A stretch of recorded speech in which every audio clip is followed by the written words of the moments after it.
Hello students, welcome to my YouTube channel. Students, ಇವತ್ತು ನಾವು class 10th maths chapter 3 peer of linear equation in 2 variable ಈ chapter ಅಲ್ಲಿ exercise 3.2 question number 3 ನ solve ಮಾಡೋಣ. ಈಗ question number 3 ಏನ್ ಕೊಟ್ಟಿದ್ದಾರೆ ಅಂತ ನೋಡೋಣ. Form the pair of linear equations for the following problems and find their solution by substitution method. ಅಂದ್ರೆ ನಮಗೊಂದು ಪ್ರಾಬ್ಲಮ್ ಕೊಟ್ಟಿದ್ದಾರೆ. ಈ ಪ್ರಾಬ್ಲಮ್ ಅನ್ನ ನೋಡಿ ನಾವು ಪೇರ್ ಆಫ್ ಲೀನಿಯರ್ ಇಕ್ವೇಷನ್ಸ್ ಅನ್ನ ನಾವೇ ಫಾರ್ಮ್ ಮಾಡ್ಕೋಬೇಕು ಮತ್ತು ಸಬ್ಸ್ಟಿಟ್ಯೂಷನ್ ಮೆಥಡ್ ಇಂದ ಅದರ ಸೊಲ್ಯೂಷನ್ ಅನ್ನ ಫೈಂಡ್ ಮಾಡಬೇಕು. ಈಗ ಕ್ವೆಶ್ಚನ್ ಏನ್ ಕೊಟ್ಟಿದ್ದಾರೆ ಅಂತ ನೋಡೋಣ. ಈಗ ಪ್ರಾಬ್ಲಮ್ಸ್ ಏನ್ ಕೊಟ್ಟಿದ್ದಾರೆ ಅಂತ ನೋಡೋಣ. The difference between two numbers is 26 and one number is 3 times the other. Find them ಅಂತ ಕೊಟ್ಟಿದ್ದಾರೆ. ಈಗ ಎರಡು ನಂಬರ್ಸ್ ಗಳಿದಾವೆ, ಅದರ ನಡುವಿನ ಡಿಫರೆನ್ಸ್ 26 ಬಂದಿದೆ. ಒನ್ ನಂಬರ್ ಕಿನ ಇನ್ನೊಂದು ನಂಬರ್ ಏನಿದೆಯಲ್ಲ 3 ಟೈಮ್ಸ್ ದೊಡ್ಡದಿದೆ.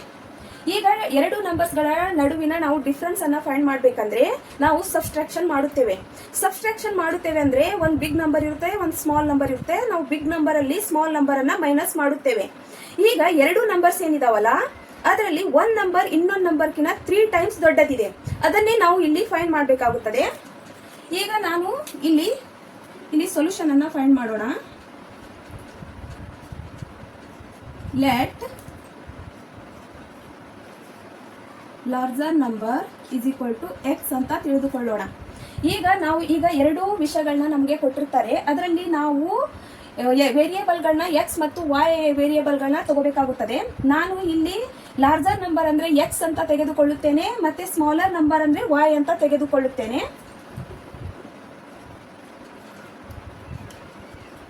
Let smaller number is equal to y. ಈಗ ಇಲ್ಲಿ ನಾನು larger number is equal to x ಮತ್ತು smaller number is equal to y ಅಂತ ಯಾಕೆ ಬರೆದುಕೊಂಡಿದ್ದೇನೆಂದ್ರೆ ನಾವು ಎರಡು ನಂಬರ್ಸ್ ಗಳ ನಡುವಿನ ಡಿಫರೆನ್ಸ್ ಅನ್ನು ನಾವು ಸಬ್ಸ್ಟ್ರಾಕ್ಷನ್ ಮಾಡಿದ್ರೆ ಒಂದು ಬಿಗ್ ನಂಬರ್ ಅಲ್ಲಿ ಸ್ಮಾಲ್ ನಂಬರ್ ಅನ್ನು ನಾವು ಮೈನಸ್ ಮಾಡುತ್ತೇವೆ. ಈಗ ಎರಡು ನಂಬರ್ಸ್ ಗಳ ನಡುವಿನ ಡಿಫರೆನ್ಸ್ ಎಷ್ಟು ಬಂದಿದೆ ಅಂದ್ರೆ 26 ಬಂದಿದೆ. ನಾವು ಈ ಪ್ರಾಬ್ಲಮ್ ಅನ್ನ ನೋಡಿ ನಾವು ಕ್ವಶನ್ ಅನ್ನ ಫಾರ್ಮ್ ಮಾಡ್ಕೋಬೇಕಾಗುತ್ತದೆ. ಈಗ ನಿಮ್ಗೆ ತಿಳಿತು ಇಲ್ಲಿ ಲಾರ್ಜರ್ ನಂಬರ್ ಎಕ್ಸ್ ಅಂದ್ರೆ ಯಾಕೆ ಬರೆದುಕೊಂಡಿದ್ದೇನೆ, ಸ್ಮಾಲರ್ ನಂಬರ್ ವೈ ಅಂತ ಎಂದು ಯಾಕೆ ಬರೆದುಕೊಂಡಿದ್ದೇನೆ ಅಂದ್ರೆ ಈಗ ಬಿಗ್ ನಂಬರ್ ಅಲ್ಲಿ ನಾವು ಸ್ಮಾಲ್ ನಂಬರ್ ಅನ್ನ ಮೈನಸ್ ಮಾಡುತ್ತೇವೆ. ಈಗ ನಾವು ಇದನ್ನೇ ಇಲ್ಲಿ ಬರೆದುಕೊಳ್ಳೋಣ. X minus y is equal to 26. ಇದು ಇಕ್ವೇಶನ್ ನಂಬರ್ 1. ಟೂ ನಂಬರ್ಸ್ ನಡುವಿನ ಡಿಫರೆನ್ಸ್ ಅನ್ನ ನಾವು ಇಲ್ಲಿ ಎಕ್ಸ್, ಈಗ ಎರಡು ನಂಬರ್ಸ್ ಇವು ಲಾರ್ಜರ್ ನಂಬರ್ ಎಕ್ಸ್ ಮತ್ತು ಸ್ಮಾಲರ್ ನಂಬರ್ ವೈ. ಈಗ ಎರಡು ನಡುವಿನ ಡಿಫರೆನ್ಸ್ ಎಷ್ಟು ಬಂದಿದೆ ಅಂದ್ರೆ 26 ಬಂದಿದೆ. ಅದನ್ನೇ ನಾನು ಇಲ್ಲಿ ಬರೆದಿದ್ದೇನೆ. ಮತ್ತೆ ಇನ್ನೊಂದು ಇಕ್ವೇಶನ್ ಅನ್ನ ನಾವು ಫಾರ್ಮ್ ಮಾಡ್ಕೊಳ್ಳೋಣ. ಇಲ್ಲಿ ಎಕ್ಸ್ ಮತ್ತು ವೈ, ಈಗ ಎರಡು ನಂಬರ್ಸ್ ಗಳಿದಾವೆ. ಇವು ಎರಡು ನಂಬರ್ಸ್ ಅಲ್ಲಿ ಒಂದ್ ನಂಬರ್ ಇದೆಯಲ್ಲ ಇನ್ನೊಂದು ನಂಬರ್ಗಿನ 3 ಟೈಮ್ಸ್ ಹೆಚ್ಚಿಗಿದೆ. ಹಾಗಾದ್ರೆ ನಾನು ಲಾರ್ಜರ್ ನಂಬರ್ ಎಕ್ಸ್ ಅಂತ ಬರೆದುಕೊಂಡಿದ್ದೇನೆ. ಇಲ್ಲಿ ಎಕ್ಸ್ ಅಂತ ಬರೆದುಕೊಳ್ಳೋಣ, ಮತ್ತೆ ಇಲ್ಲಿ ವೈ ಅಂತ ಬರೆದುಕೊಳ್ಳೋಣ. ಇವು ಎರಡು ನಂಬರ್ಸ್ ಅನ್ನ ನಾವು ಈಕ್ವಲ್ ಮಾಡ್ಬೇಕಂದ್ರೆ ಈಗ ಇದು ಲಾರ್ಜರ್ ನಂಬರ್ ಇದೆ, ವೈ ಕಿನ 3 ಟೈಮ್ಸ್ ದೊಡ್ಡದಿದೆ. ಎಕ್ಸ್ ವೈ ಕಿನ 3 ಟೈಮ್ಸ್ ದೊಡ್ಡದಿದೆ. ಅದನ್ನೇ ನಾವು ವೈನು ಎಕ್ಸ್ ಇಸ್ ಈಕ್ವಲ್ ಟು ಈ ಎರಡು ನಂಬರ್ಸ್ ಗಳನ್ನ ನಾವು ಈಕ್ವಲ್ ಆಗಿ ಬರಿಬೇಕಂದ್ರೆ ನಾವು ಇಲ್ಲಿ 3 ನ ಬರ್ಕೋಬೇಕು. ಯಾಕಂದ್ರೆ ಒಂದ್ ನಂಬರ್ ಇದೆಯಲ್ಲ ಇನ್ನೊಂದು ನಂಬರ್ ಕಿನ 3 ಟೈಮ್ಸ್ ಹೆಚ್ಚಿಗಿದೆ. ನಾವು ಇಲ್ಲಿ ಎರಡು ನಂಬರ್ಸ್ ಗಳನ್ನ ಈಕ್ವಲ್ ಮಾಡ್ಕೋಬೇಕು. ಹಾಗಾದ್ರೆ ನಾನು X is equal to 3y ಅಂತ ಬರೆದುಕೊಳ್ಳುತ್ತೇನೆ. ಇದು ಇಕ್ವೇಶನ್ ನಂಬರ್ 2. ಇಲ್ಲಿ ನಾವು ಇಕ್ವೇಶನ್ ನಂಬರ್ 1 ಮತ್ತು ಇಕ್ವೇಶನ್ ನಂಬರ್ 2 ಅಂತ ಎರಡು ಇಕ್ವೇಶನ್ ಗಳನ್ನ ನಾವೇ ಫಾರ್ಮ್ ಮಾಡಿ ಬರೆದಿದ್ದೇವೆ. ಈಗ ಇಕ್ವೇಶನ್ ನಂಬರ್ 1 ಅಲ್ಲಿ ನಾವು ಇಕ್ವೇಶನ್ ನಂಬರ್ 2 ನ ಪುಟ್ ಮಾಡ್ಕೊಳ್ಳೋಣ. ಇಲ್ಲಿ ಬರೆದುಕೊಳ್ಳೋಣ. Put x is equal to 3y in equation 1. ಈಗ ಇಕ್ವೇಶನ್ ನಂಬರ್ 1 ನ ಇಲ್ಲಿ ಬರೆದುಕೊಳ್ಳೋಣ. X minus y is equal to 26. ಈಗ ಎಕ್ಸ್ ಪ್ಲೇಸ್ ಅಲ್ಲಿ ನಾವು 3y ನ ಬರ್ಕೊಳ್ಳೋಣ. ಈಗ X is equal to 3y ಏನಿದೆಯಲ್ಲ ಇಲ್ಲಿ ಎಕ್ಸ್ ಪ್ಲೇಸ್ ಅಲ್ಲಿ 3y ನ ಬರೆದುಕೊಳ್ಳೋಣ. Minus y is equal to 26. ಈಗ 3y ಅಲ್ಲಿ ಮೈನಸ್ 1y, ಇಲ್ಲಿ ಏನು ಇಲ್ಲ ಅಂದ್ರೆ 1 ಇದ್ದೇ ಇರುತ್ತದೆ. ಇದನ್ನ ನಾವು ಮೈನಸ್ ಮಾಡಿದ್ರೆ ಇಲ್ಲಿ 2y ಬರುತ್ತದೆ ಇಸ್ ಈಕ್ವಲ್ ಟು 26. ಇದು 2 ಮಲ್ಟಿಪ್ಲೈ ಅಲ್ಲಿ ಇದೆಯಲ್ಲ ಈ ಸೈಡ್ ಬಂದ್ರೆ ಡಿವೈಡ್ ಅಲ್ಲಿ ಬರುತ್ತದೆ. ಇದನ್ನ 2 ಇಂದ 26 ಅನ್ನ 2 ಇಂದ ಡಿವೈಡ್ ಮಾಡಿದ್ರೆ 13 ಬರುತ್ತದೆ. y is equal to 13. ಈಗ y ವ್ಯಾಲ್ಯೂ ನಮಗೆ 13 ಸಿಕ್ಕಿದೆ. ಈಗ ನಾವು ಎಕ್ಸ್ ವ್ಯಾಲ್ಯೂನ ಫೈಂಡ್ ಮಾಡ್ಕೋಬೇಕು. ಈಗ ಇಕ್ವೇಶನ್ ನಂಬರ್ 2 ಏನಿದೆಯಲ್ಲ ಅದರಲ್ಲಿ ನಾವು y ವ್ಯಾಲ್ಯೂನ ಪುಟ್ ಮಾಡ್ಕೊಳ್ಳೋಣ. put y is equal to 13 in equation 2. ಈಗ ಇಕ್ವೇಶನ್ ನಂಬರ್ 2 ನ ಇಲ್ಲಿ ಬರೆದುಕೊಳ್ಳೋಣ. x is equal to 3y. ಈಗ y ಪ್ಲೇಸ್ ಅಲ್ಲಿ ನಾವು 13 ನ ಬರೆದುಕೊಳ್ಳೋಣ. y ಪ್ಲೇಸ್ ಅಲ್ಲಿ 3 into bracket 13. ಈಗ 13 ಅನ್ನು ನಾವು 3 ಇಂದ ಮಲ್ಟಿಪ್ಲೈ ಮಾಡಿದ್ರೆ x is equal to 39 ಬರುತ್ತದೆ. ಈಗ x ವ್ಯಾಲ್ಯೂ ಏನು ಬಂದಿದೆ ಅಂದ್ರೆ 39 ಬಂದಿದೆ. ಈಗ ಲಾರ್ಜರ್ ನಂಬರ್ ಅಂದ್ರೆ ನಾವು x ಅಂತ ಬರೆದುಕೊಂಡಿದ್ದೇವೆ, ಸ್ಮಾಲರ್ ನಂಬರ್ ಅಂದ್ರೆ ನಾವು y ಅಂತ ಬರೆದುಕೊಂಡಿದ್ದೇವೆ.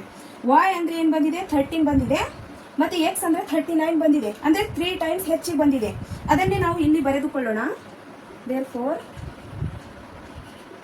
larger number is equal to x is equal to 39 and smaller number y is equal to 13. ಈಗ ಈ ಕ್ವೆಶ್ಚನ್ ಅಲ್ಲಿ ಹೇಳಿರುವ ಹಾಗೆ ಒನ್ ನಂಬರ್ ಏನಿದೆಯಲ್ಲ ಇನ್ನೊಂದು ನಂಬರ್ಕಿನ 3 ಟೈಮ್ಸ್ ಹೆಚ್ಚಿಗೆ ಬಂದಿದೆ. ಈಗ ಈಗ ಸ್ಮಾಲರ್ ನಂಬರ್ y ಮತ್ತೆ x ಏನಿದೆಯಲ್ಲ y ಕಿನ 3 ಟೈಮ್ ಹೆಚ್ಚಿಗೆ ಬಂದಿದೆ. ಇದನ್ನೇ ಇಲ್ಲಿ ಸೆಕೆಂಡ್ ಪ್ರಾಬ್ಲಮ್ ಏನ್ ಕೊಟ್ಟಿದ್ದಾರೆ ಅಂತ ನೋಡೋಣ. The larger of 2 supplementary angles exceeds the smaller by 18 degrees find them ಅಂತ ಕೊಟ್ಟಿದ್ದಾರೆ. ಇಲ್ಲಿ ಎರಡು supplementary larger of 2 supplementary angles ಅಂದ್ರೆ ಎರಡು ಲಾರ್ಜರ್ ಸಪ್ಲಿಮೆಂಟರಿ ಆಂಗಲ್ಸ್ ಗಳಿದಾವೆ. ಅದು exceeds the smaller by 18 degree ಅಂದ್ರೆ ಸ್ಮಾಲರ್ ಆಂಗಲ್ ಕಿನ 18 ಡಿಗ್ರಿ ಎಕ್ಸ್ಟ್ರಾ ಇದೆ. ಅದನ್ನೇ ನಾವು ಇಲ್ಲಿ ಫೈಂಡ್ ಮಾಡ್ಕೋಬೇಕಾಗುತ್ತದೆ. ಈಗ ಲಾರ್ಜರ್ ಆಫ್ 2 ಸಪ್ಲಿಮೆಂಟರಿ ಆಂಗಲ್ದು ಸಮ್ ಮಾಡಿದ್ರೆ x plus y is equal to 180 degree ಇರುತ್ತದೆ. ಇಲ್ಲಿ ಸಪ್ಲಿಮೆಂಟರಿ ಆಂಗಲ್ಸ್ ಎರಡು ಸಪ್ಲಿಮೆಂಟರಿ ಆಂಗಲ್ಸ್ ಸಮ್ ಮಾಡಿದ್ರೆ ಎಷ್ಟು ಇರುತ್ತದೆ 180 ಡಿಗ್ರಿ ಇರುತ್ತದೆ. ಈಗ ನಾವು ಈ ಪ್ರಾಬ್ಲಮ್ ಅನ್ನ ನೋಡಿ ನಾವೇ ಈಕ್ವೇಶನ್ ಅನ್ನ ಫಾರ್ಮ್ ಮಾಡ್ಕೋಬೇಕಾಗುತ್ತದೆ. ಇಲ್ಲಿ ಲಾರ್ಜರ್ ಸಪ್ಲಿಮೆಂಟರಿ ಆಂಗಲ್ ಮತ್ತು ಸ್ಮಾಲರ್ ಸಪ್ಲಿಮೆಂಟರಿ ಆಂಗಲ್ಸ್ ಇರುತ್ತದೆ. ಇಲ್ಲಿ ಲಾರ್ಜರ್ ಆಂಗಲ್ ಮತ್ತು ಸ್ಮಾಲರ್ ಆಂಗಲ್ ಇರುತ್ತದೆ. ನಾನು ಲಾರ್ಜರ್ ಆಂಗಲ್ ಅಂದ್ರೆ x ಅಂತ ಬರೆದುಕೊಳ್ಳುತ್ತೇನೆ, ಮತ್ತೆ ಸ್ಮಾಲರ್ ಆಂಗಲ್ ಅಂದ್ರೆ y ಅಂತ ಬರೆದುಕೊಳ್ಳುತ್ತೇನೆ. ಇಲ್ಲಿ ಬರೆದುಕೊಳ್ಳೋಣ. Let larger angle is equal to x and smaller angle is equal to y. ಈಗ ನಾವು ಈ ಪ್ರಾಬ್ಲಮ್ ಅನ್ನ ನೋಡಿ ಇಕ್ವೇಶನ್ ಅನ್ನ ಫಾರ್ಮ್ ಮಾಡ್ಕೊಳ್ಳೋಣ.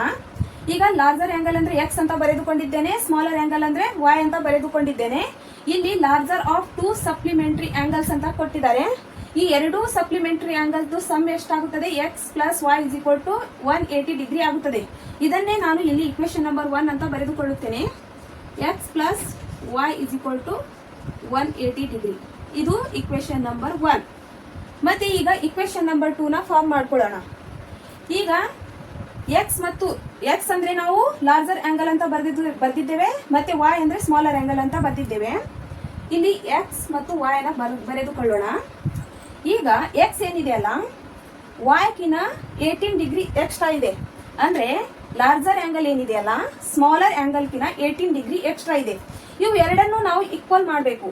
ಹಾಗಾದ್ರೆ ನಾನು ಪ್ಲಸ್ ಇಲ್ಲಿ ಪ್ಲಸ್ 18 ಡಿಗ್ರಿ ಬರೆಯುತ್ತೇನೆ. y ಪ್ಲಸ್ 18 ಡಿಗ್ರಿ ಬರೆದ್ರೆ x ಮತ್ತು y ಏನಾಗುತ್ತದೆ ಈಕ್ವಲ್ ಆಗುತ್ತದೆ. ಇದು ಇಕ್ವೇಶನ್ ನಂಬರ್ 2. ಈಗ ಲಾರ್ಜರ್ ಆಂಗಲ್ ಸ್ಮಾಲರ್ ಆಂಗಲ್ ಕಿನ 18 ಡಿಗ್ರಿ ಎಕ್ಸ್ಟ್ರಾ ಇದೆ. ಹಾಗಾದ್ರೆ ಇದು x ಲಾರ್ಜರ್ ಆಂಗಲ್ ಮತ್ತೆ ಇದು y ಸ್ಮಾಲರ್ ಆಂಗಲ್. ಇದು ಇದಕ್ಕಿಂತ x ಏನಿದೆಯಲ್ಲ 18 ಡಿಗ್ರಿ ಎಕ್ಸ್ಟ್ರಾ ಇದೆ. ಹಾಗಾದ್ರೆ ಇಲ್ಲಿ y ಪ್ಲಸ್ 18 ಡಿಗ್ರಿ ಅಂತ ನಾವು ಬರೆದ್ರೆ ಇಲ್ಲಿ x ಗೆ y ಈಕ್ವಲ್ ಆಗುತ್ತದೆ. ಅದಕ್ಕೆ ನಾನು ಈ ತರ ಬರೆದಿದ್ದೇನೆ. ಇದನ್ನೇ ನಾವು ಇಲ್ಲಿ ಬರೆದುಕೊಳ್ಳೋಣ. x is equal to y plus 18 degree. ಇದು ಇಕ್ವೇಶನ್ ನಂಬರ್ 2. ಇಲ್ಲಿ ನಾವು ಇಕ್ವೇಶನ್ ಅನ್ನ ಫಾರ್ಮ್ ಮಾಡ್ಕೊಂಡಿದ್ದೇವೆ. ಇದನ್ನ ನಾವು ಸಬ್ಸ್ಟಿಟ್ಯೂಷನ್ ಮೆಥಡ್ ಇಂದ ಸೊಲ್ಯೂಷನ್ ಅನ್ನ ಫೈಂಡ್ ಮಾಡ್ಕೋಬೇಕು. ಸೊಲ್ಯೂಷನ್ ಅನ್ನ ನಾವು x ಮತ್ತು ಈಗ ಸಬ್ಸ್ಟಿಟ್ಯೂಷನ್ ಮೆಥಡ್ ಅಂದ್ರೆ ಒಂದು ಇಕ್ವೇಶನ್ ಅನ್ನ ಇನ್ನೊಂದು ಇಕ್ವೇಶನ್ ಅಲ್ಲಿ ಸಬ್ಸ್ಟಿಟ್ಯೂಟ್ ಮಾಡುವುದು.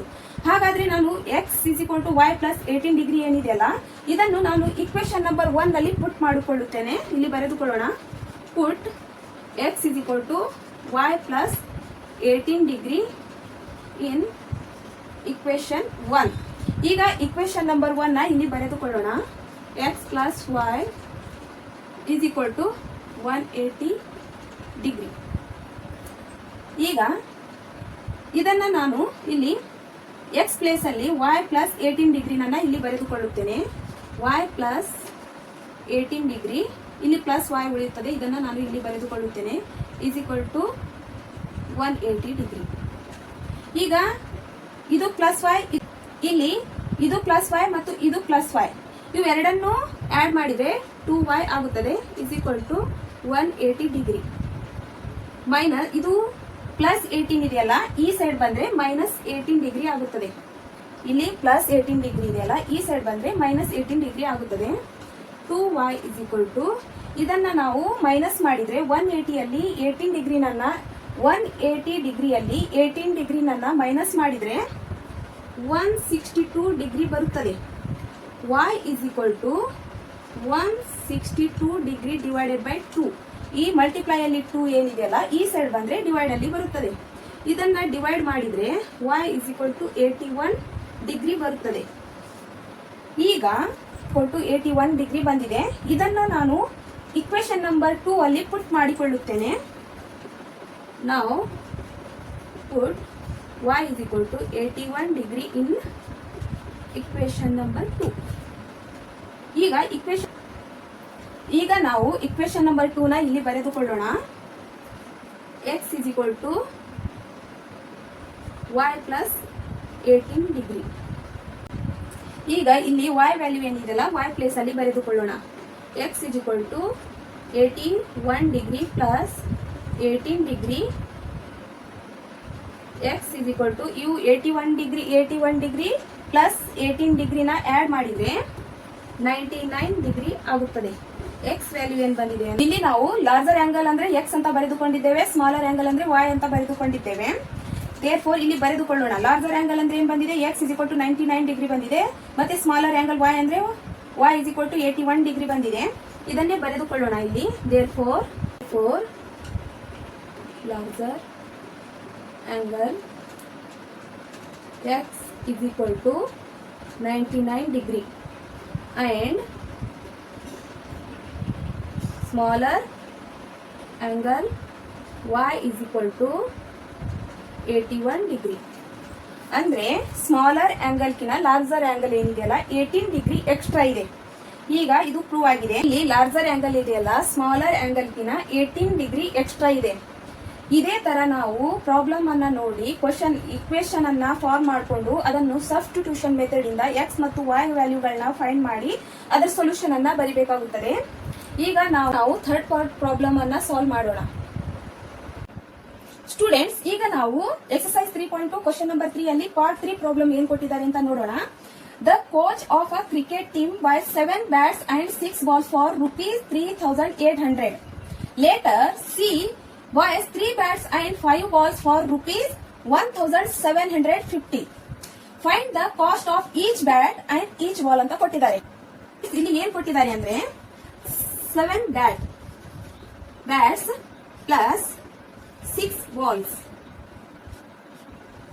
7 bats ಮತ್ತು 6 balls ನ ₹3,800 ಗೆ ಖರೀದಿ ಮಾಡಿದ್ರು.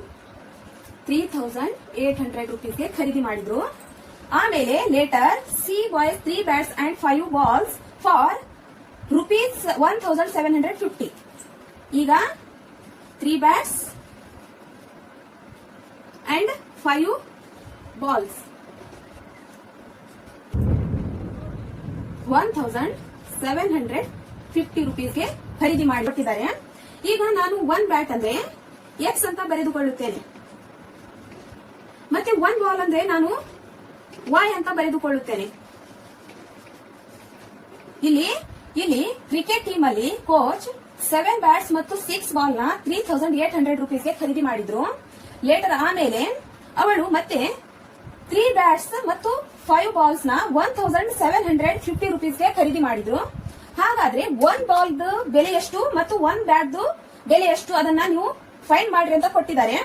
ಈಗ ನಾನು ಇಲ್ಲಿ ಬರೆದುಕೊಳ್ಳೋಣ. Let price of 1 bat is equal to RSX ಮತ್ತೆ and let price of 1 ball is equal to RSY ಅಂತ ಬರೆದುಕೊಳ್ಳುತ್ತೇನೆ. ಈಗ ಕಂಡೀಷನ್ 1 ಏನಂದ್ರೆ 7 ಬ್ಯಾಟ್ಸ್ ಪ್ಲಸ್ 6 ಬಾಲ್ಸ್ ಕೂಡಿ 3800 ರುಪೀಸ್ಗೆ ಖರೀದಿ ಮಾಡಿದ್ದಾರೆ. ಮತ್ತೆ ಆಮೇಲೆ 3 ಬ್ಯಾಟ್ಸ್ ಮತ್ತು 5 ಬಾಲ್ಸ್ ನ 1750 ರುಪೀಸ್ಗೆ ಖರೀದಿ ಮಾಡಿದ್ದಾರೆ. ಅದನ್ನೇ ನಾವು 1 ಬ್ಯಾಟ್ ಬೆಲೆ ಎಷ್ಟು ಮತ್ತು 1 ಬಾಲ್ ಬೆಲೆ ಎಷ್ಟು ಅಂತ ನಾವು ಫೈಂಡ್ ಮಾಡಬೇಕಾಗಿದೆ. ಇದನ್ನೇ ನಾನು ಇಲ್ಲಿ ಬರೆದಿದ್ದೇನೆ. ಈಗ ನಾವು ಈ ಪ್ರಾಬ್ಲಮ್ ಅನ್ನ ನೋಡಿ ನಾವು ಇಕ್ವೇಶನ್ ಅನ್ನ ಫಾರ್ಮ್ ಮಾಡ್ಕೋಬೇಕು. ಈಗ ಈ ಕಂಡೀಷನ್ ಅನ್ನ ಇಲ್ಲಿ ಬರೆದುಕೊಳ್ಳೋಣ. ಇದು 7 ಬ್ಯಾಟ್ಸ್. ಇದನ್ನ ನಾನು ಇಲ್ಲಿ 1 ಬ್ಯಾಟ್ ಅಂದ್ರೆ ಏನ್ ಬರೆದುಕೊಂಡಿದ್ದೇನೆ, ಎಕ್ಸ್ ಅಂತ ಬರೆದುಕೊಂಡಿದ್ದೇನೆ. 1 ಬಾಲ್ ಅಂದ್ರೆ ವೈ ಅಂತ ಬರೆದುಕೊಂಡಿದ್ದೇನೆ.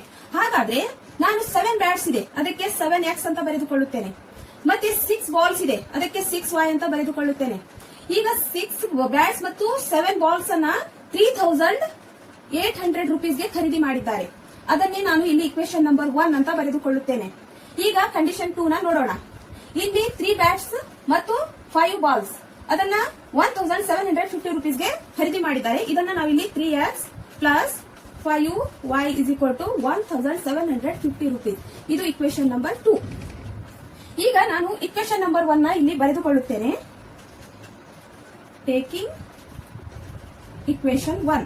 ಈಗ ಇಕ್ವೇಶನ್ ನಂಬರ್ 1 ನ ಇಲ್ಲಿ ಬರೆದುಕೊಳ್ಳೋಣ. 7x minus 6y is equal to 3800. ಈಗ ನಾನು ಎಕ್ಸ್ ವೇರಿಯೇಬಲ್ ಅನ್ನ ಸಪರೇಟ್ ಮಾಡಬೇಕಾಗಿದೆ. ಅದಕ್ಕೆ ಈ ಇಕ್ವೇಶನ್ ಅನ್ನ ನಾನು ಸಿಂಪ್ಲಿಫೈ ಮಾಡಿ ಎಕ್ಸ್ ವೇರಿಯೇಬಲ್ ಅನ್ನ ಸಪರೇಟ್ ಮಾಡ್ಕೋತಾ ಇದ್ದೀನಿ. 7x is equal to 3800. ಇಲ್ಲಿ ಪ್ಲಸ್ 6y ನ ಈ ಸೈಡ್ ಬರೆದ್ರೆ ಮೈನಸ್ 6y ಆಗುತ್ತದೆ. ಈಗ x is equal to 3800 minus 6y divided by 7. ಇದನ್ನ ನಾನು equation number 3 x is equal to 3800 minus 6y divided by 7. ಈ ವ್ಯಾಲ್ಯೂ ಏನಿದೆಯಲ್ಲ ನಾನು ಇಕ್ವೇಶನ್ ನಂಬರ್ 2 ಅಲ್ಲಿ ಪುಟ್ ಮಾಡಿಕೊಳ್ಳುತ್ತೇನೆ. ಇಲ್ಲಿ ಬರೆದುಕೊಳ್ಳೋಣ. Put x is equal to 3800 minus 6y divided by 7 in equation 2. ಈಗ ಇಕ್ವೇಶನ್ ನಂಬರ್ 2 ನ ಇಲ್ಲಿ ಬರೆದುಕೊಳ್ಳೋಣ. 3x plus 5y is equal to 1750 rupees. ಈಗ ಇದು ವ್ಯಾಲ್ಯೂ ಎಕ್ಸ್ ಪ್ಲೇಸ್ ಅಲ್ಲಿ ಈ ವ್ಯಾಲ್ಯೂ ಏನಿದೆಯಲ್ಲ 3800 ಮೈನಸ್ 6y ಡಿವೈಡೆಡ್ ಬೈ 7 ಇದನ್ನ ನಾವು ಬರೆದುಕೊಳ್ಳೋಣ. 3 into bracket 3800 minus 6y divided by 7 bracket complete. ಈಗ ಇದು ಪ್ಲಸ್ 5y ಏನಿದೆಯಲ್ಲ ಇದನ್ನ ಇಲ್ಲಿ ಬರೆದುಕೊಳ್ಳೋಣ. 5y ಇಸ್ ಈಕ್ವಲ್ ಟು 1750 ಇಲ್ಲಿ ಬರೆದುಕೊಳ್ಳೋಣ. ನೆಕ್ಸ್ಟ್ ನಾವು ಇದು ಏನ್ ವ್ಯಾಲ್ಯೂನ ನಾವು ಪುಟ್ ಮಾಡಿದೀವಲ್ಲ ಅದನ್ನ ಮಲ್ಟಿಪ್ಲೈ ಮಾಡ್ಕೊಳ್ಳೋಣ. ಇದನ್ನ 11400 ಬರುತ್ತದೆ. ಮತ್ತೆ ಇದನ್ನ 6 ಇಂದ ಮಲ್ಟಿಪ್ಲೈ ಮಾಡಿದ್ರೆ ಮೈನಸ್ 18 ಬರುತ್ತದೆ. 18y divided by 7 plus 5y is equal to 1750. ಈಗ ನಾವು ಇದರ ಎಲ್ಸಿಎಂ ಅನ್ನ ತೆಗೆದುಕೊಳ್ಳೋಣ. ಈಗ 11400 ಮೈನಸ್ 18y ನೇ ಬರುತ್ತದೆ. ಯಾಕಂದ್ರೆ 7 1 7 ಮತ್ತೆ ಇಲ್ಲಿ ಏನು ಇಲ್ಲ ಅಂದ್ರೆ 1 ಇದ್ದೇ ಇರುತ್ತದೆ. ಅದನ್ನ ನಾವು ಇಲ್ಲಿ ಈಗ 7 1 7 ಇದು ಹೇಗಿತ್ತೋ ಹಾಗೆ ಬರುತ್ತದೆ. ಇಲ್ಲಿ 1 ಇದೆ ಅಂದ್ರೆ ಏನು ಇಲ್ಲ ಅಂದ್ರೆ 1 ಇದ್ದೇ ಇರುತ್ತದೆ. ಈಗ 1 7 7 ಹಾಗಾದ್ರೆ 5 ಮಲ್ಟಿಪ್ಲೈ ಅಲ್ಲಿ 7 ಬರುತ್ತದೆ. ಈಗ 5 ನ ನಾವು 7 ಇಂದ ಮಲ್ಟಿಪ್ಲೈ ಮಾಡಿದ್ರೆ ಇಲ್ಲಿ ಪ್ಲಸ್ 35y ಬರುತ್ತದೆ ಇಸ್ ಈಕ್ವಲ್ ಟು 1750 ಬರುತ್ತದೆ. ನೆಕ್ಸ್ಟ್ ಇಲ್ಲಿ 11400 ಪ್ಲಸ್ ಇಲ್ಲಿ 18y ಮತ್ತು 18y ನ ನಾವು ಪ್ಲಸ್ 35y ಅಲ್ಲಿ ಸಬ್ಸ್ಟ್ರಾಕ್ಷನ್ ಮಾಡಿದ್ರೆ ಪ್ಲಸ್ 17y ಬರುತ್ತದೆ divided by 7 is equal to ಇಲ್ಲಿ 1750. ಇದನ್ನ ನಾವು ಕ್ರಾಸ್ ಮಲ್ಟಿಪ್ಲಿಕೇಶನ್ ಮಾಡ್ಕೊಳ್ಳೋಣ. ಇದನ್ನ ಕ್ರಾಸ್ ಮಲ್ಟಿಪ್ಲಿಕೇಶನ್ ಮಾಡಿದ್ರೆ 11400 plus 17y is equal to ಈಗ ಇದು ಮಲ್ಟಿಪ್ಲೈ ಆಗಿ 12250 ಬರುತ್ತದೆ. ಈಗ 7 ಇಂದ 1750 ಏನಿದೆಯಲ್ಲ ಮಲ್ಟಿಪ್ಲೈ ಆಗಿ 12250 ಬರುತ್ತದೆ. ನೆಕ್ಸ್ಟ್ ಇಲ್ಲಿ 17y is equal to 12250 minus 11400 ನ ಮೈನಸ್ ಮಾಡೋಣ. ಇಲ್ಲಿ ಪ್ಲಸ್ ಇದ್ರೆ ಈ ಸೈಡ್ ಬಂದ್ರೆ ಮೈನಸ್ ಆಗುತ್ತದೆ. ಈಗ 17y ಇಸ್ ಈಕ್ವಲ್ ಟು ಇದನ್ನ ಮೈನಸ್ ಮಾಡಿದ್ರೆ 850 ಬರುತ್ತದೆ. y is equal to 850 divided by 17.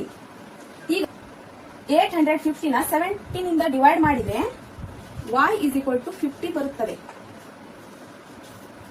ಈಗ ನೆಕ್ಸ್ಟ್ ನಾನು ಇಕ್ವೇಶನ್ ನಂಬರ್ 3 ಅಲ್ಲಿ y ವ್ಯಾಲ್ಯೂನ ಪುಟ್ ಮಾಡ್ಕೋತೀನಿ. ಯಾಕಂದ್ರೆ ನಾವು ಇಕ್ವೇಶನ್ ನಂಬರ್ 1 ಆದ್ರೂ ತಗೋಬಹುದು, 2 ಆದ್ರೂ ತಗೋಬಹುದು, 3 ಆದ್ರೂ ತಗೋಬಹುದು.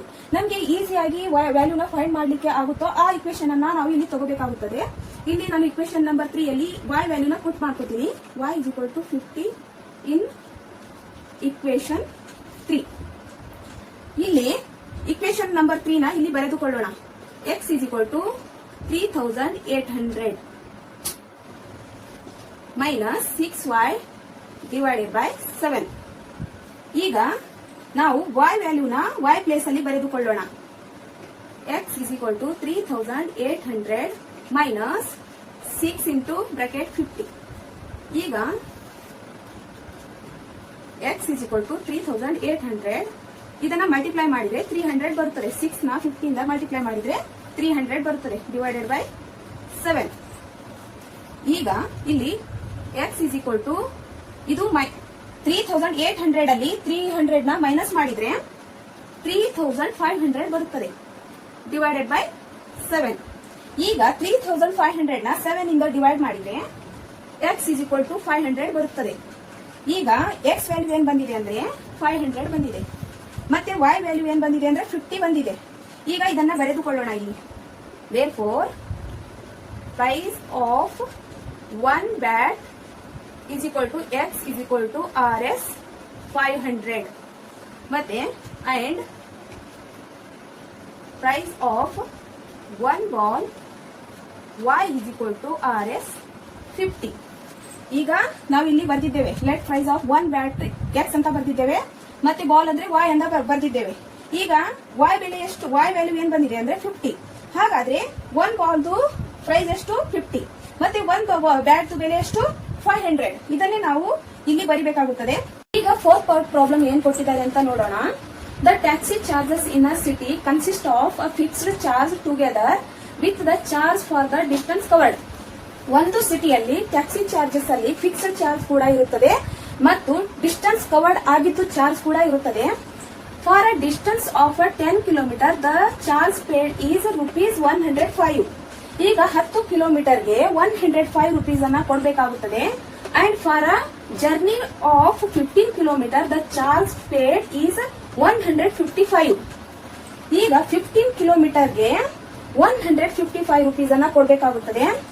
What are the fixed charge and the charge per kilometre. ಹಾಗಾದ್ರೆ ಪರ್ ಕಿಲೋಮೀಟರ್ ಚಾರ್ಜ್ ಎಷ್ಟು ಮತ್ತು ಫಿಕ್ಸ್ಡ್ ಚಾರ್ಜ್ ಎಷ್ಟು ಅಂತ ನಾವು ಫೈಂಡ್ ಮಾಡಬೇಕಾಗಿದೆ. How much does a person have to pay for travelling a distance of 25 kilometre. ಹಾಗಾದ್ರೆ ಒಬ್ಬ ಮನುಷ್ಯ 25 ಕಿಲೋಮೀಟರ್ಗೆ ಎಷ್ಟು ಹಣವನ್ನು ಕೊಡಬೇಕಾಗುತ್ತದೆ ಅದನ್ನು ನಾವು ಫೈಂಡ್ ಮಾಡಬೇಕಾಗಿದೆ. ಈ ಪ್ರಾಬ್ಲಮ್ ಅನ್ನ ನೋಡಿ ನಾವು ಇಕ್ವೇಶನ್ ಗಳನ್ನ ಫಾರ್ಮ್ ಮಾಡ್ಕೋಬೇಕು. ಇಲ್ಲಿ fixed charge plus distance covered ಆಗಿದ್ದು ಚಾರ್ಜ್ ಕವರ್ಡ್. ಈಗ ಫಿಕ್ಸ್ಡ್ ಚಾರ್ಜ್ ಅಂತೂ ಕೊಡ್ಲೇಬೇಕು. ಡಿಸ್ಟೆನ್ಸ್ ಕವರ್ಡ್ ಅಂದ್ರೆ ಈಗ 10 ಕಿಲೋಮೀಟರ್ಗೆ, ಈಗ ಕಂಡೀಷನ್ 1 ಅಲ್ಲಿ 10 ಕಿಲೋಮೀಟರ್ಗೆ 105 ರುಪೀಸ್ ಅನ್ನ ಪೇ ಮಾಡಬೇಕು. ಮತ್ತೆ 15 ಕಿಲೋಮೀಟರ್ಗೆ 155 ರುಪೀಸ್ ಅನ್ನ ಕೊಡಬೇಕು. ಹಾಗಾದ್ರೆ ಒಬ್ಬ ಮನುಷ್ಯ 25 ಕಿಲೋಮೀಟರ್ ಜರ್ನಿ ಮಾಡಿದ್ರೆ ಅವ ಎಷ್ಟು ಹಣವನ್ನು ಕೊಡುತ್ತಾನೆ ಅಂತ ಫೈಂಡ್ ಮಾಡಬೇಕಾಗಿದೆ. 25 ಕಿಲೋಮೀಟರ್ಗೆ ಎಷ್ಟು ಹಣವನ್ನು ಕೊಡಬೇಕಾಗಿದೆ ಅದನ್ನ ನಾವು ಫೈಂಡ್ ಮಾಡಬೇಕು. ಇಲ್ಲಿ ಬರೆದುಕೊಳ್ಳೋಣ. Let fixed charge is equal to RS X ಅಂತ ಬರೆದುಕೊಳ್ಳೋಣ. And per kilometre charge RSY ಅಂತ ಬರೆದುಕೊಳ್ಳೋಣ. ಕೊಟ್ಟಿದಾರಲ್ಲ ಇದನ್ನ ನೋಡಿ ನಾವು ಇಕ್ವೇಶನ್ ಅನ್ನ ಫಾರ್ಮ್ ಮಾಡ್ಕೋಬೇಕಾಗುತ್ತದೆ. ಈಗ ಫಿಕ್ಸ್ಡ್ ಚಾರ್ಜ್ ಅಂತ ನಾವು ಕೊಡ್ಲೇಬೇಕು. ಅದನ್ನ ನಾನು x ಅಂತ ಬರೆದುಕೊಂಡಿದ್ದೇನೆ. x ಪ್ಲಸ್ ಈಗ 10 ಕಿಲೋಮೀಟರ್ಗೆ 105 ರುಪೀಸ್ ಅನ್ನ ಕೊಡಬೇಕು. 10 ಈಗ y ಅಂದ್ರೇನು per kilometre. y is equal to 105 rupees. ಇದು ಇಕ್ವೇಶನ್ ನಂಬರ್ 1. ಮತ್ತೆ ಇಕ್ವೇಶನ್ ನಂಬರ್ 2 ಅಲ್ಲಿ ಈಗ ಫಿಕ್ಸ್ಡ್ ಚಾರ್ಜ್ ಅಂದ್ರೆ ನಾನು x ಅಂತ ಬರೆದುಕೊಂಡಿದ್ದೇನೆ. 15 ಕಿಲೋಮೀಟರ್ಗೆ 15y 155 ರುಪೀಸ್ ಅನ್ನ ಕೊಡಬೇಕು. ಈ ತರ ನಾವು ಇಕ್ವೇಶನ್ ಗಳನ್ನ ಬರ್ಕೋಬೇಕಾಗುತ್ತದೆ. ಈಗ ನಾನು ಇಕ್ವೇಶನ್ ನಂಬರ್ 1 ಇಲ್ಲಿ ಬರೆದುಕೊಳ್ಳುತ್ತೇನೆ. Taking equation 1. ಈಗ ಇಕ್ವೇಶನ್ ನಂಬರ್ 1 ಇಲ್ಲಿ ಬರೆದುಕೊಳ್ಳೋಣ. ನಾನು ಎಕ್ಸ್ ವೇರಿಯೇಬಲ್ ಗಳನ್ನ ಸಪರೇಟ್ ಮಾಡ್ಕೋಬೇಕಾಗಿದೆ. ಅದಕ್ಕೆ ಇದನ್ನ ಸಿಂಪ್ಲಿಫೈ ಮಾಡಿ ನಾನು ಎಕ್ಸ್ ವೇರಿಯೇಬಲ್ ನ ಸಪರೇಟ್ ಮಾಡ್ಕೋತಾ ಇದ್ದೀನಿ. X plus 10y is equal to 105. x is equal to 105 minus 10y. ಇಲ್ಲಿ ಪ್ಲಸ್ y ಇದ್ದದ್ದು ಈ ಸೈಡ್ ಬಂದ್ರೆ ಮೈನಸ್ y ಆಗುತ್ತದೆ. ಇದನ್ನ ನಾನು ಇಕ್ವೇಶನ್ ನಂಬರ್ 3 ಅಂತ ಬರೆದುಕೊಳ್ಳುತ್ತೇನೆ. ಈಗ ನಾನು ಈ value x is equal to 105 minus 10y ಏನಿದೆಯಲ್ಲ, ನಾನು ಇಕ್ವೇಶನ್ ನಂಬರ್ 2 ಅಲ್ಲಿ ಪುಟ್ ಮಾಡಿಕೊಳ್ಳುತ್ತೇನೆ. put x is equal to 105 minus 10y in equation 2. ಇಲ್ಲಿ ಇಕ್ವೇಶನ್ ನಂಬರ್ 2 ನ ಇಲ್ಲಿ ಬರೆದುಕೊಳ್ಳೋಣ. x plus 15y is equal to 155. ಈಗ x ಪ್ಲೇಸ್ ಅಲ್ಲಿ ಈ ವ್ಯಾಲ್ಯೂನ ನಾವು ಬರೆದುಕೊಳ್ಳೋಣ. 105 minus 10y plus 15y is equal to 155. ಇಲ್ಲಿ minus 10y ಇದೆ ಪ್ಲಸ್ 15y ಇದೆ. ಇದನ್ನ ಸಬ್ಟ್ರಾಕ್ಷನ್ ಮಾಡಿದ್ರೆ ಪ್ಲಸ್ 5y ಬರುತ್ತದೆ. ಇಸ್ ಈಕ್ವಲ್ ಟು ಇಲ್ಲಿ 155 ಮೈನಸ್ ಇದು ಪ್ಲಸ್ 105 ಇದೆಯಲ್ಲ, ಈ ಸೈಡ್ ಬಂದ್ರೆ ಮೈನಸ್ 105 ಆಗುತ್ತದೆ. ಈಗ ನೆಕ್ಸ್ಟ್ ಇಲ್ಲಿ 5y is equal to ಇದನ್ನ ಸಬ್ಟ್ರಾಕ್ಷನ್ ಮಾಡಿದ್ರೆ 50 ಬರುತ್ತದೆ. y is equal to ಇಲ್ಲಿ 50 divided by 5 ಆಗುತ್ತದೆ. ಇದು ಮಲ್ಟಿಪ್ಲೈ ಅಲ್ಲಿ ಇದೆಯಲ್ಲ 5 ಈ ಸೈಡ್ ಬಂದ್ರೆ ಡಿವೈಡ್ ಅಲ್ಲಿ ಬರುತ್ತದೆ. y is equal to ಇದನ್ನ ಡಿವೈಡ್ ಮಾಡಿದ್ರೆ ಇಲ್ಲಿ 10 ಬರುತ್ತದೆ. ಇಲ್ಲಿ y ವ್ಯಾಲ್ಯೂ ಏನ್ ಬಂದಿದೆ ಅಂದ್ರೆ 10 ಬಂದಿದೆ. ಈಗ ನೆಕ್ಸ್ಟ್ ನಾವು y ವ್ಯಾಲ್ಯೂನ ಇಕ್ವೇಶನ್ ನಂಬರ್ 3 ಅಲ್ಲಿ ಪುಟ್ ಮಾಡ್ಕೊಳ್ಳೋಣ. ಪುಟ್ y is equal to ಇದು 10 ಬಂದಿದೆಯಲ್ಲ, ಅದನ್ನ ಇಕ್ವೇಶನ್ ನಂಬರ್ 3 ಅಲ್ಲಿ ಪುಟ್ ಮಾಡ್ಕೊಳ್ಳೋಣ. x is equal to 105 minus 10y. ಇದು ಇಕ್ವೇಶನ್ ನಂಬರ್ 3. ಇದನ್ನ ನಾನು ಇಲ್ಲಿ ಬರೆದುಕೊಂಡಿದ್ದೇನೆ. x is equal to 105 minus 10 into ಇದು y ವ್ಯಾಲ್ಯೂ ಏನಿದೆಯಲ್ಲ, ಇದನ್ನ y ಪ್ಲೇಸ್ ಅಲ್ಲಿ ಬರೆದುಕೊಳ್ಳೋಣ. Next x is equal to 105 minus ಇದು 10 ಇಂದ ಮಲ್ಟಿಪ್ಲೈ ಆಗಿ 100 ಆಗುತ್ತದೆ. 100 x is equal to 5. ಇದು x ವ್ಯಾಲ್ಯೂ ಏನ್ ಬಂದಿದೆ 5 ಬಂದಿದೆ, y ವ್ಯಾಲ್ಯೂ ಏನ್ ಬಂದಿದೆ 10 ಬಂದಿದೆ. ಈಗ ಇಲ್ಲಿ ನಾವು ಫಿಕ್ಸ್ಡ್ ಚಾರ್ಜ್ ಅಂದ್ರೆ x ಅಂತ ಬರೆದುಕೊಂಡಿದ್ದೇವೆ. ಹಾಗಾದ್ರೆ x ಅಂದ್ರೆ ಇಲ್ಲಿ 5 ಬಂದಿದೆ. ಹಾಗಾದ್ರೆ ಫಿಕ್ಸ್ಡ್ ಚಾರ್ಜ್ ಎಷ್ಟು 5 ರೂಪೀಸ್ ಇದೆ.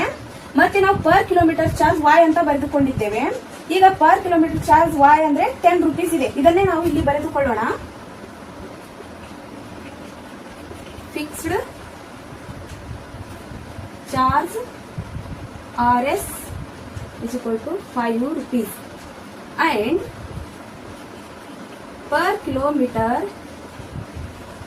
charge is equal to RS 10 rupees. ಈಗ ನಾವು ನಮಗೆ y ವ್ಯಾಲ್ಯೂನು ಸಿಕ್ಕಿದೆ, x ವ್ಯಾಲ್ಯೂನು ಸಿಕ್ಕಿದೆ. ಅದನ್ನೇ ಯೂಸ್ ಮಾಡಿಕೊಂಡು ನಾವು ಇಲ್ಲಿ 25 ಕಿಲೋಮೀಟರ್ಗೆ ಎಷ್ಟು ಹಣವನ್ನು ಕೊಡಬೇಕು ಅನ್ನೋದನ್ನ ಫೈಂಡ್ ಮಾಡ್ಕೊಳ್ಳೋಣ. Charge for 25 kilometre is equal to x plus 25 y ಅಂತ ಬರೆದುಕೊಳ್ಳುತ್ತೇನೆ. ಈಗ ನೆಕ್ಸ್ಟ್ ನಾವು ಇಲ್ಲಿ 5 ಪ್ಲಸ್ 25, ಈಗ y ಅಂದ್ರೆ ಏನಿದೆ ಇಲ್ಲಿ 10, ಅದನ್ನೇ ಇಲ್ಲಿ 25 ಮಲ್ಟಿಪ್ಲೈ ಅಲ್ಲಿ y ಪ್ಲೇಸ್ ಅಲ್ಲಿ ನಾವು ಇಲ್ಲಿ ಬರೆದುಕೊಳ್ಳೋಣ. ಇಸ್ ಈಕ್ವಲ್ ಟು 5 ಪ್ಲಸ್ ಇದು 25 10 ಇಂದ ಮಲ್ಟಿಪ್ಲೈ ಆಗಿ 250 ಆಗುತ್ತದೆ. ಇಸ್ ಈಕ್ವಲ್ ಟು ಇದು 5 ಮತ್ತು 250 ಆಡ್ ಆದ್ರೆ 255 ಆಗುತ್ತದೆ. ಈಗ 25 ಕಿಲೋಮೀಟರ್ಗೆ RS 255 ರೂಪೀಸ್ ಅನ್ನ ಕೊಡಬೇಕಾಗುತ್ತದೆ. ಒಬ್ಬ ಮನುಷ್ಯ 25 ಕಿಲೋಮೀಟರ್ ಡಿಸ್ಟೆನ್ಸ್ಗೆ RS 255 ರೂಪೀಸ್ ಅನ್ನ ಕೊಡಬೇಕಾಗುತ್ತದೆ. ಈಗ ಈ ಪ್ರಾಬ್ಲಮ್ಸ್ ಸೊಲ್ಯೂಷನ್ ಅನ್ನ ನಾವು ಫೈಂಡ್ ಮಾಡಿದ್ದೇವೆ. ನೆಕ್ಸ್ಟ್ ನಾವು 5th ಪಾರ್ಟ್ ಪ್ರಾಬ್ಲಮ್ ಏನಿದೆ ಅಂತ ನೋಡೋಣ. ಸ್ಟೂಡೆಂಟ್ಸ್, ಈಗ ನಾವು ಎಕ್ಸರ್ಸೈಸ್ 3.2 ಕ್ವಶನ್ ನಂಬರ್ 3 ಅಲ್ಲಿ 5th ಪಾರ್ಟ್ ಪ್ರಾಬ್ಲಮ್ ಏನ್ ಕೊಟ್ಟಿದ್ದಾರೆ ಅಂತ ನೋಡೋಣ. A fraction becomes 9 divided by 11 if 2 is added to both the numerator and the denominator.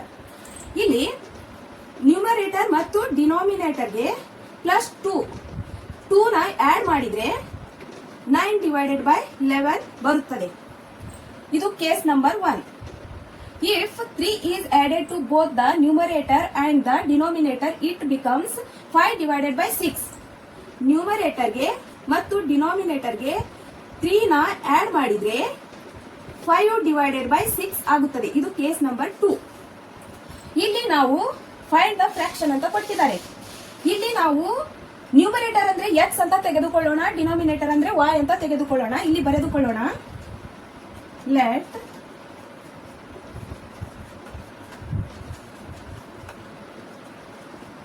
Let numerator is equal to x and denominator is equal to y. Denominator y ಅಂತ ತೆಗೆದುಕೊಂಡಿದ್ದೇವೆ ಅಂದಮೇಲೆ fraction ಏನಾಗುತ್ತದೆ? Fraction x divided by y ಆಗುತ್ತದೆ. ಈಗ ನಾವು numerator x ಅಂತ ಬರೆದುಕೊಂಡಿದ್ದೇವೆ, denominator y ಅಂತ ಬರೆದುಕೊಂಡಿದ್ವಲ್ಲ, ಅದಕ್ಕೆ x ಡಿವೈಡೆಡ್ ಬೈ y ಅಂತ ಬರುತ್ತದೆ. ನೆಕ್ಸ್ಟ್ ನಾವು ಇಲ್ಲಿ ಕೇಸ್ ನಂಬರ್ 1 ಅಂತ ಬರೆದುಕೊಳ್ಳೋಣ. ಕೇಸ್ 1. ಇಲ್ಲಿ ಕೇಸ್ ನಂಬರ್ 1 ನಲ್ಲಿ ನಾವು ನ್ಯೂಮರೇಟರ್ ಮತ್ತು ಡಿನಾಮಿನೇಟರ್ x y ಅಂತ ಬರೆದುಕೊಂಡಿದ್ವಲ್ವಾ, ಅದನ್ನೇ ಇಲ್ಲಿ ಬರೆದುಕೊಳ್ಳೋಣ. x plus 2 divided by y plus 2 is equal to 9 divided by 11. ಈಗ ಇಲ್ಲಿ x ಡಿವೈಡೆಡ್ ಬೈ y ಅದಕ್ಕೆ 2 ನ ಆಡ್ ಮಾಡಿದ್ರೆ 9 ಡಿವೈಡೆಡ್ ಬೈ 11 ಬರುತ್ತದೆ. ಇದನ್ನ ನಾವು ಕ್ರಾಸ್ ಮಲ್ಟಿಪ್ಲಿಕೇಶನ್ ಮಾಡ್ಕೊಳ್ಳೋಣ. ಇಲ್ಲಿ ಕ್ರಾಸ್ ಮಲ್ಟಿಪ್ಲಿಕೇಶನ್ ಮಾಡಿದ್ರೆ 11 into bracket x plus 2 is equal to 9 into bracket y plus 2 ಆಗುತ್ತದೆ. ಈಗ ಇದನ್ನ ಸಿಂಪ್ಲಿಫೈ ಮಾಡ್ಕೊಳ್ಳೋಣ. ಇದನ್ನ ಮಲ್ಟಿಪ್ಲೈ ಮಾಡಿದ್ರೆ ಈಕ್ವೇಶನ್ ಅನ್ನ ಮಲ್ಟಿಪ್ಲೈ ಮಾಡ್ಕೊಳ್ಳೋಣ. ಮಲ್ಟಿಪ್ಲೈ ಮಾಡಿದ್ರೆ 11x plus 22 is equal to, ಇಲ್ಲಿ ಮಲ್ಟಿಪ್ಲೈ ಮಾಡಿದ್ರೆ 9y ಪ್ಲಸ್ 18 ಬರುತ್ತದೆ.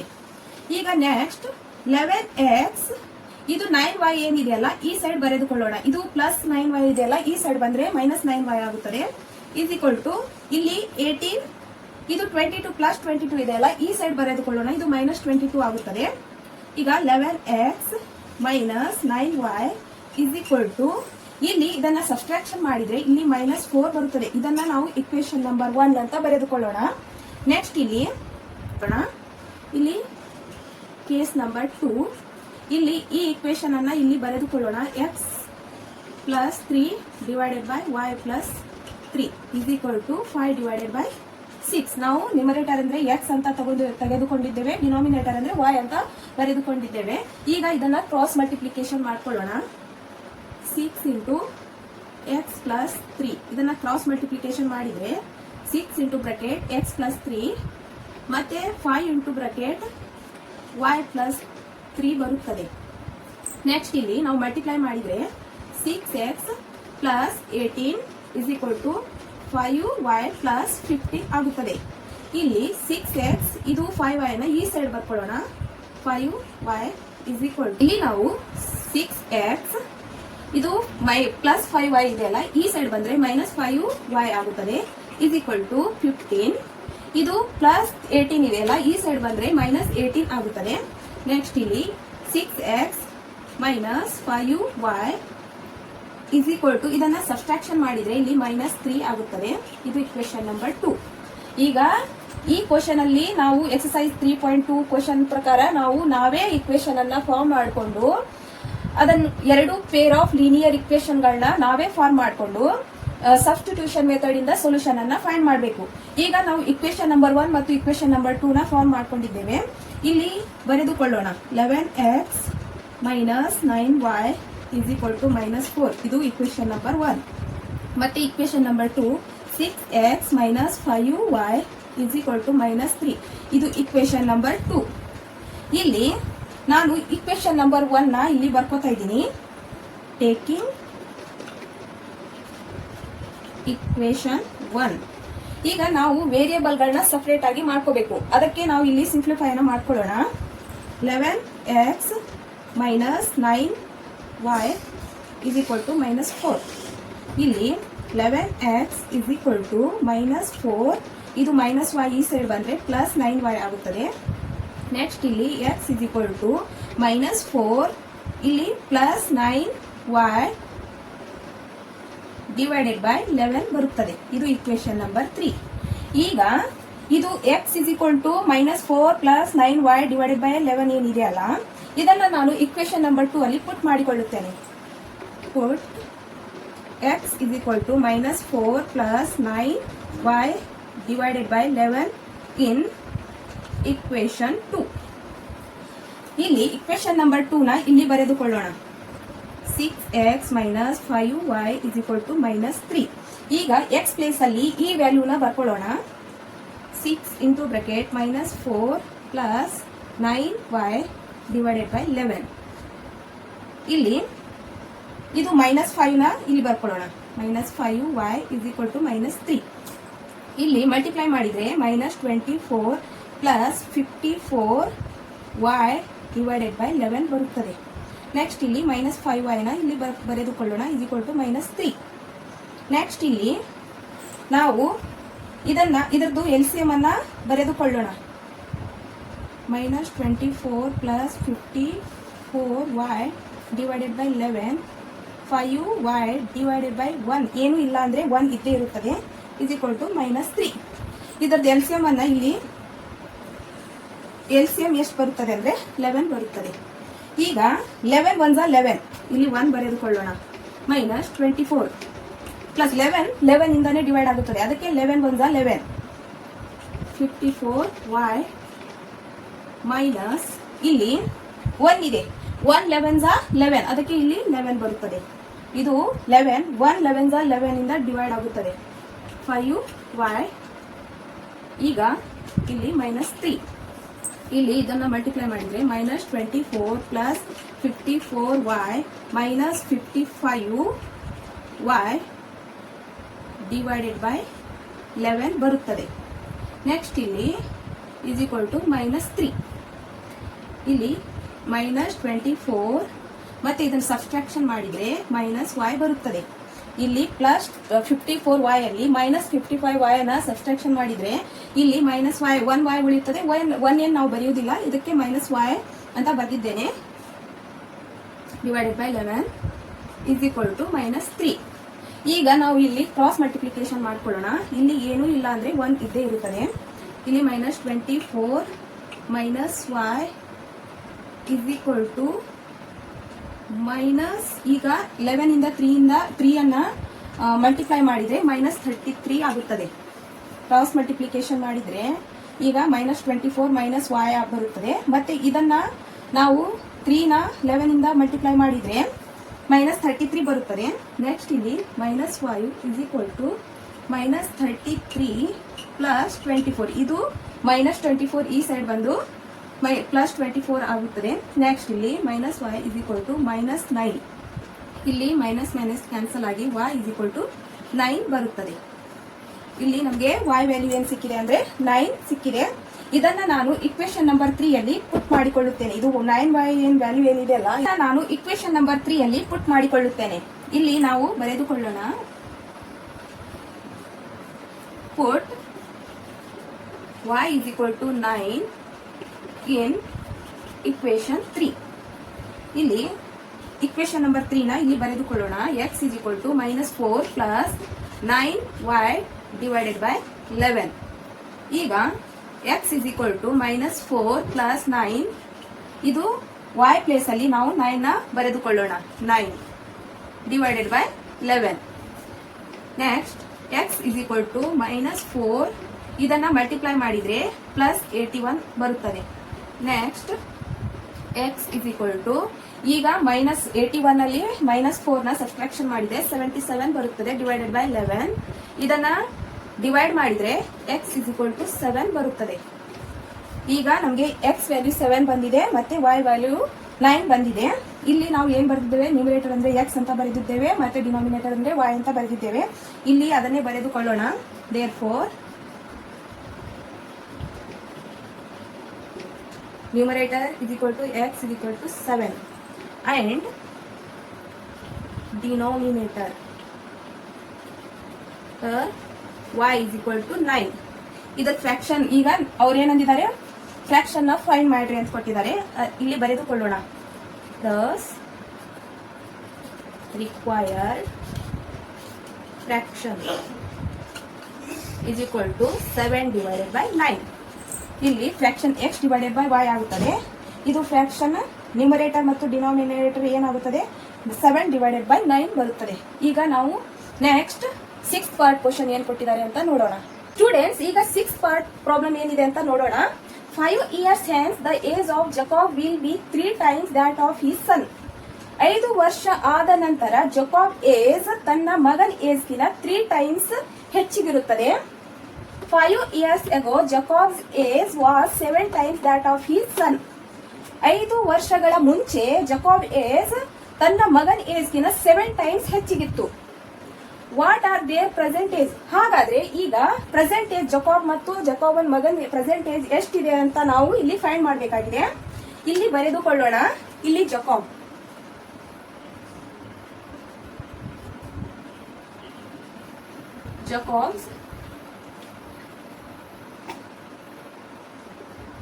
And son. ಈಗ ಜಕೋಬ್ ಅಂದ್ರೆ ನಾವು ಎಕ್ಸ್ ಅಂತ ತಿಳಿದುಕೊಳ್ಳೋಣ, ಸನ್ ಅಂದ್ರೆ ವೈ ಅಂತ ತಿಳಿದುಕೊಳ್ಳೋಣ. ಇಲ್ಲಿ ಬರೆದುಕೊಳ್ಳೋಣ. Let Jacob's present age is equal to x years and his son's present age is equal to y years ಅಂತ ಬರೆದುಕೊಳ್ಳೋಣ. ಈಗ ನಾನು ಕೇಸ್ 1ರಲ್ಲಿ ಇಲ್ಲಿ ಕೇಸ್ 1 ಮತ್ತು ಇಲ್ಲಿ ಕೇಸ್ 2 ಬರೆದುಕೊಳ್ಳೋಣ. ಕೇಸ್ 2 ಇಲ್ಲಿ ಕೇಸ್ 1ರಲ್ಲಿ ನಾನು 5 years hence ಅಂತ ಬರೆದುಕೊಳ್ಳುತ್ತೇನೆ.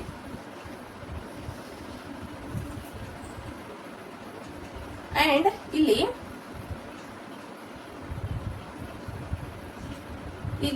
5 years ago ಅಂತ ಬರೆದುಕೊಳ್ಳುತ್ತೇನೆ. years ago. ಈಗ 5 years ಆದ ನಂತರ ಅಂದ್ರೆ ಇಲ್ಲಿ ಪ್ಲಸ್ ಆಗುತ್ತದೆ. Jacob's age is equal to 5 years ಆದ ನಂತರ ಅಂತ ಇದೆ ಅಲ್ವಾ, ಅದಕ್ಕೆ ಇಲ್ಲಿ 5 ಪ್ಲಸ್ ಆಗುತ್ತದೆ. ಎಕ್ಸ್ ಪ್ಲಸ್ 5 years ಅಂತ ಬರೆದುಕೊಳ್ಳೋಣ. ಮತ್ತು ಸನ್ ಏಜ್ ಕೂಡ ನಾವು ಪ್ಲಸ್ 5 ನ ಮಾಡಬೇಕಾಗುತ್ತದೆ. Age is equal to Y plus 5 years ಅಂತ ಬರೆದುಕೊಳ್ಳೋಣ. ಮತ್ತೆ ಇಲ್ಲಿ ಬರೆದುಕೊಳ್ಳೋಣ. Father is equal to son. ಈಗ ಇದು ಫಾದರ್ ಮತ್ತು ಸನ್ ನ ಇಲ್ಲಿ ಬರೆದುಕೊಂಡಿದ್ದೇನೆ. ಈಗ ಫಾದರ್ ಮತ್ತು ಸನ್ ನ ನಾವು ಈಕ್ವಲ್ ಮಾಡ್ಬೇಕಂದ್ರೆ ನಾವು ಇಂಟು ಇಲ್ಲಿ 3 ಬರಿಬೇಕು. ಇಲ್ಲಿ 5 years ಆದ ನಂತರ ತಂದೆ ಏಜ್ ಏನಾಗಿರುತ್ತೆ 3 ಟೈಮ್ಸ್ ಹೆಚ್ಚಿಗಿರುತ್ತದೆ. ಅದಕ್ಕೆ ಇಲ್ಲಿ ಇಂಟು 3 ಬರೆದ್ರೆ ಫಾದರ್ ಮತ್ತು ಸನ್ ಇಲ್ಲಿ ಈಕ್ವಲ್ ಆಗುತ್ತದೆ. ಇಲ್ಲಿ ಬರೆದುಕೊಳ್ಳೋಣ. ಇಲ್ಲಿ ಜಕೋಬ್ಸ್ ಅಂದ್ರೆ ಏನ್ ಬರ್ದಿದ್ದೇವೆ ಎಕ್ಸ್ ಪ್ಲಸ್ 5 ಮತ್ತೆ ಸನ್ ಅಂತ ಅಂದ್ರೆ ಏನ್ ಬರ್ದಿದ್ದೇವೆ 3 ಇಂಟು ವೈ ಪ್ಲಸ್ 5. ಈಗ ಕೇಸ್ ನಂಬರ್ 2 ನ ಬರೆದುಕೊಳ್ಳೋಣ. ಜಕೋಬ್ಸ್ ಏಜ್ ಇಸ್ ಈಕ್ವಲ್ ಟು ಈಗ 5 years ಮುಂಚೆ ಅಂತ ಇದೆ, ಅದಕ್ಕೆ ನಾವಿಲ್ಲಿ ಮೈನಸ್ 5 ಬರಿಬೇಕು ಇಯರ್ಸ್. ಮತ್ತೆ ಇಲ್ಲಿ son's age is equal to Y minus 5 years. ಈಗ ಫಾದರ್ ಇಸ್ ಈಕ್ವಲ್ ಟು ಇಲ್ಲಿ ಸನ್. ಫಾದರ್ ಮತ್ತು ಸನ್ ನಾವು ಈಕ್ವಲ್ ಬರಿಬೇಕಂದ್ರೆ ಇಲ್ಲಿ ನಾವು ಇಂಟು ಮಲ್ಟಿಪ್ಲೈ ಅಲ್ಲಿ 7 ಬರಿಬೇಕು. ಅಂದ್ರೆ ಫಾದರ್ ಮತ್ತು ಸನ್ ಈಕ್ವಲ್ ಆಗುತ್ತಾರೆ. ಇಲ್ಲಿ ಈಕ್ವಲ್ ಆಗಿ ಬರಿಬೇಕಂದ್ರೆ ಇಲ್ಲಿ ಮಲ್ಟಿಪ್ಲೈ ಅಲ್ಲಿ 7 ಬರಿಬೇಕು. ಇಲ್ಲಿ ಜಕೋಬ್ಸ್ ಅಂದ್ರೆ ಏನ್ ಬರ್ದಿದ್ದೇನೆ ಎಕ್ಸ್ ಮೈನಸ್ 5 ಮತ್ತೆ ಸನ್ ಏಜ್ ಏನ್ ಬರ್ದಿದ್ದೇನೆ ಇಲ್ಲಿ 7 ಇಂಟು ವೈ ಮೈನಸ್ 5 ಆಗುತ್ತದೆ. ಈಗ ನಾವು ವೇರಿಯೇಬಲ್ ಗಳನ್ನ ಸಪರೇಟ್ ಆಗಿ ಬರಿಬೇಕಾಗುತ್ತದೆ. ಅದಕ್ಕೆ ನಾನು ಇದನ್ನ ಸಿಂಪ್ಲಿಫೈ ಮಾಡಿಕೊಳ್ಳುತ್ತೇನೆ. X plus 5 is equal to ಇಲ್ಲಿ 3 ನ y ಇಂದ ಮಲ್ಟಿಪ್ಲೈ ಮಾಡಿದ್ರೆ 3y ಆಗುತ್ತದೆ. ಮತ್ತೆ 5 ನ 3 ಇಂದ ಮಲ್ಟಿಪ್ಲೈ ಮಾಡಿದ್ರೆ 15 ಆಗುತ್ತದೆ. ನೆಕ್ಸ್ಟ್ ಎಕ್ಸ್ ಮೈನಸ್ ನಾನು ವೇರಿಯೇಬಲ್ ಗಳನ್ನ ಒಂದ್ ಸೈಡ್ ಬರೆದುಕೊಳ್ಳುತ್ತೇನೆ. ಈಗ 3y ನ ಈ ಸೈಡ್ ಬರೆದುಕೊಳ್ಳುತ್ತೇನೆ. ಇದು ಪ್ಲಸ್ 3y ಇದ್ರೆ ಈ ಸೈಡ್ ಬಂದ್ರೆ ಮೈನಸ್ 3y ಆಗುತ್ತದೆ. ಇದು 5 ಇದೆಯಲ್ಲ, ಈ ಸೈಡ್ ಬರೆದುಕೊಳ್ಳುತ್ತೇನೆ. ಇದು ಪ್ಲಸ್ 5 ಇದೆ, ಇಲ್ಲಿ ಮೈನಸ್ 5 ಆಗುತ್ತದೆ. ಇಲ್ಲಿ x ಮೈನಸ್ 3y ಇದನ್ನ ಸಬ್ಸ್ಟ್ರಾಕ್ಷನ್ ಮಾಡಿದ್ರೆ 10 ಆಗುತ್ತದೆ. ಇದು ಇಕ್ವೇಶನ್ ನಂಬರ್ 1. ಇಲ್ಲಿ ಇಕ್ವೇಶನ್ ನಂಬರ್ 1 ನ ಬರೆದಿದ್ದೇವೆ. ಇಲ್ಲಿ ನಾವು ಇಕ್ವೇಶನ್ ನಂಬರ್ 2 ನ ಇಲ್ಲಿ ಬರೆದುಕೊಳ್ಳೋಣ. ಇಲ್ಲಿ x minus 5 is equal to 7y minus 35. ಅಂದ್ರೆ ಇದು ಮಲ್ಟಿಪ್ಲೈ ಮಾಡಿದ್ರೆ x minus 5 is equal to 7 ನ y ಮತ್ತು 5 ನ ಮಲ್ಟಿಪ್ಲೈ ಮಾಡಿದ್ರೆ 7y ಮೈನಸ್ 35 ಬರುತ್ತದೆ. x minus 7y one side variable ಗಳನ್ನ ಬರೆದುಕೊಳ್ಳುತ್ತೇನೆ. ಇಲ್ಲಿ ಮೈನಸ್ 35 ಪ್ಲಸ್ 5. ಈಗ x minus 7y is equal to ಇಲ್ಲಿ ಸಬ್ಸ್ಟ್ರಾಕ್ಷನ್ ಮಾಡಿದ್ರೆ 30 ಬರುತ್ತದೆ. ಇದು ಇಕ್ವೇಶನ್ ನಂಬರ್ 2. ಈಗ ನಾವು ಇಕ್ವೇಶನ್ ನಂಬರ್ 1 ಮತ್ತು ಇಕ್ವೇಶನ್ ನಂಬರ್ 2 ನ ಫಾರ್ಮ್ ಮಾಡಿ ಇಲ್ಲಿ ನಾವು ಕ್ವಶನ್ ನಂಬರ್ 3 ಪ್ರಕಾರ ನಾವೇ ಇಕ್ವೇಶನ್ ಅನ್ನ ಫಾರ್ಮ್ ಮಾಡಿಕೊಂಡು ಅದನ್ನ ಸಬ್ಸ್ಟಿಟ್ಯೂಷನ್ ಮೆಥಡ್ ಇಂದ ಸೊಲ್ಯೂಷನ್ ಅನ್ನ ಫೈಂಡ್ ಮಾಡ್ಕೋಬೇಕಾಗುತ್ತದೆ. ಈಗ ಇಲ್ಲಿ ನಾವು ಪೇರ್ ಆಫ್ ಲೀನಿಯರ್ ಇಕ್ವೇಶನ್ ಗಳನ್ನ ಫಾರ್ಮ್ ಮಾಡಿಕೊಂಡಿದ್ದೇವೆ. ಇಲ್ಲಿ ಬರೆದುಕೊಳ್ಳೋಣ. Equation number 1 x minus 3y is equal to 10. ಇದು ಇಕ್ವೇಶನ್ ನಂಬರ್. ಮತ್ತೆ ಇಲ್ಲಿ x minus 7y is equal to minus 30. ಇದು ಇಕ್ವೇಶನ್ ನಂಬರ್ 2. ಈಗ ನಾನು ಇಕ್ವೇಶನ್ ನಂಬರ್ 1 ನ ಬರೆದುಕೊಳ್ಳುತ್ತೇನೆ. ಟೇಕಿಂಗ್ ಇಕ್ವೇಶನ್ 1 ಇದನ್ನ ನಾನು ಇಲ್ಲಿ x minus 3y is equal to 10 ಅಂತ ಬರೆದುಕೊಳ್ಳುತ್ತೇನೆ. ನಾನು ವೇರಿಯೇಬಲ್ ಗಳನ್ನ ಸಪರೇಟ್ ಆಗಿ ಬರ್ಕೋಬೇಕು. ಅದಕ್ಕೆ ನಾನು ಇಲ್ಲಿ x is equal to 10 plus 3y ಆಗುತ್ತದೆ. ಇದು ಇಕ್ವೇಶನ್ ನಂಬರ್ 3. ಇದು ಮೈನಸ್ 3 ಇದ್ದದ್ದು ಈ ಸೈಡ್ ಬಂದ್ರೆ ಪ್ಲಸ್ 3 ಆಗುತ್ತದೆ. ಈಗ ನಾನು ಈ ವ್ಯಾಲ್ಯೂ ಏನಿದೆಯಲ್ಲ ಇಕ್ವೇಶನ್ ನಂಬರ್ 2 ಅಲ್ಲಿ ಪುಟ್ ಮಾಡಿಕೊಳ್ಳುತ್ತೇನೆ. Put x is equal to 10 plus 3y in equation 2. ಇಲ್ಲಿ ಇಕ್ವೇಶನ್ 2 ನ ಇಲ್ಲಿ ಬರೆದುಕೊಳ್ಳೋಣ. x minus 7y is equal to minus 30. ಇಲ್ಲಿ x ಪ್ಲೇಸ್ ಅಲ್ಲಿ ಈ ವ್ಯಾಲ್ಯೂನ ಬರೆದುಕೊಳ್ಳೋಣ. 10 ಪ್ಲಸ್ 3y ಮೈನಸ್ ಈ 7y ನ ಇಲ್ಲಿ ಬರೆದುಕೊಳ್ಳೋಣ. 7y is equal to minus 30. ಇಲ್ಲಿ ಸಬ್ಸ್ಟ್ರಾಕ್ಷನ್ ಮಾಡಿದ್ರೆ ಪ್ಲಸ್ 3y ಮತ್ತು ಮೈನಸ್ 7y ನ ನಾವು ಮೈನಸ್ ಮಾಡಿದ್ರೆ 4y ಬರುತ್ತದೆ. ಮೈನಸ್ 4y ಇಲ್ಲಿ ಮೈನಸ್ 30. ಮತ್ತೆ ಇಲ್ಲಿ ಪ್ಲಸ್ ಇದು ಪ್ಲಸ್ 10 ಇದೆ, ಈ ಸೈಡ್ ಬಂದ್ರೆ ಮೈನಸ್ 10 ಆಗುತ್ತದೆ. ಮತ್ತೆ ನೆಕ್ಸ್ಟ್ ಇಲ್ಲಿ minus 4y is equal to ಇದನ್ನ ಆಡ್ ಮಾಡಬೇಕು, ಯಾಕಂದ್ರೆ ಸೈನ್ ಸೇಮ್ ಇದೆ, ಅದಕ್ಕೆ ಇದು ಮೈನಸ್ 40 ಆಗುತ್ತದೆ. Next y is equal to minus 40 divided by minus 4. ಇದು ಕ್ಯಾನ್ಸಲ್ ಆಗಿ y ಇಸ್ ಈಕ್ವಲ್ ಟು 10 ಬರುತ್ತದೆ. y ವ್ಯಾಲ್ಯೂ ಏನ್ ಬಂದಿದೆ? 10 ಬಂದಿದೆ. ನೆಕ್ಸ್ಟ್ ನಾವು y ವ್ಯಾಲ್ಯೂ ಏನ್ 10 ಬಂದಿದೆಯಲ್ಲ ಇದನ್ನ ನಾನು ಇಕ್ವೇಶನ್ ನಂಬರ್ 3 ಅಲ್ಲಿ ಪುಟ್ ಮಾಡಿಕೊಳ್ಳುತ್ತೇನೆ. ನೆಕ್ಸ್ಟ್ ಇಲ್ಲಿ ಬರೆಯೋಣ. put y is equal to 10 in equation 3. ಇಲ್ಲಿ ಇಕ್ವೇಶನ್ ನಂಬರ್ 3 ನ ಬರೆದುಕೊಳ್ಳೋಣ. x is equal to 10 plus 3y. ಮತ್ತೆ ಇಲ್ಲಿ x is equal to 10 plus 3 into 10. ಅಂದ್ರೆ y ಪ್ಲೇಸ್ ಅಲ್ಲಿ ನಾವು y ವ್ಯಾಲ್ಯೂ 10 ನ ಬರ್ಕೋಬೇಕಾಗುತ್ತದೆ. x is equal to 10 plus ಇದನ್ನ ಮಲ್ಟಿಪ್ಲೈ ಮಾಡಿದ್ರೆ 30 ಆಗುತ್ತದೆ. 3 into 10 ನ ಮಲ್ಟಿಪ್ಲೈ ಮಾಡಿದ್ರೆ 30 ಬರುತ್ತದೆ. x is equal to ಇದನ್ನ 10 ಮತ್ತು 30 ನ ಆಡ್ ಮಾಡಿದ್ರೆ 40 ಬರುತ್ತದೆ. ಈಗ ನಮಗೆ x ವ್ಯಾಲ್ಯೂ 40 ಬಂದಿದೆ ಮತ್ತೆ y ವ್ಯಾಲ್ಯೂ 10 ಬಂದಿದೆ. ಈಗ ನಾವು Jacob present age x years ಅಂತ ಬರ್ದಿದ್ದೇವೆ ಮತ್ತೆ ಮಗನ್ ಏಜ್ y ಇಯರ್ಸ್ ಅಂತ ಬರ್ದಿದ್ದೇವೆ. ಈಗ ಜಕೋಬ್ ಮಗನ್ ಏಜ್ ಪ್ರೆಸೆಂಟ್ 10 ಇಯರ್ಸ್ ಇದೆ ಮತ್ತೆ ತಂದೆ ಏಜ್ ಎಷ್ಟಿದೆ? 40 ಇಯರ್ಸ್ ಇದೆ. ಇದನ್ನೇ ಇಲ್ಲಿ ಬರೆದುಕೊಳ್ಳೋಣ. therefore present age of Jacob is equal to x is equal to 40 years. ಮತ್ತೆ ಇಲ್ಲಿ present age of son y 10 y is equal to 10 years. ಈಗ ಪ್ರೆಸೆಂಟ್ ಜಕೋಬ್ ಏಜ್ ಎಷ್ಟಿದೆ ಅಂದ್ರೆ 40 ಇಯರ್ಸ್ ಇದೆ ಮತ್ತೆ ಜಕೋಬ್ ಮಗನ್ ಏಜ್ 10 ಇಯರ್ಸ್ ಇದೆ. ನಾವು ಈ ಪ್ರಾಬ್ಲಮ್ ಅನ್ನ ಇದೇ ಮೆಥಡ್ ಇಂದ ನಾವು ಸಾಲ್ವ್ ಮಾಡಬೇಕಾಗುತ್ತದೆ. ಈಗ ಈಗ ನಾವು ಎಕ್ಸರ್ಸೈಸ್ 3.2 ಕ್ವಶನ್ ನಂಬರ್ 3 ಅಲ್ಲಿರುವ ಎಲ್ಲ ಪಾರ್ಟ್ ಪ್ರಾಬ್ಲಮ್ಸ್ ಗಳನ್ನ ಸಾಲ್ವ್ ಮಾಡಿದ್ದೇವೆ. ನೆಕ್ಸ್ಟ್ ನಾವು ಎಕ್ಸರ್ಸೈಸ್ 3.3 ಅಲ್ಲಿರುವ ಎಲ್ಲ ಎಕ್ಸರ್ಸೈಸ್ ಗಳನ್ನ ಸಾಲ್ವ್ ಮಾಡೋಣ.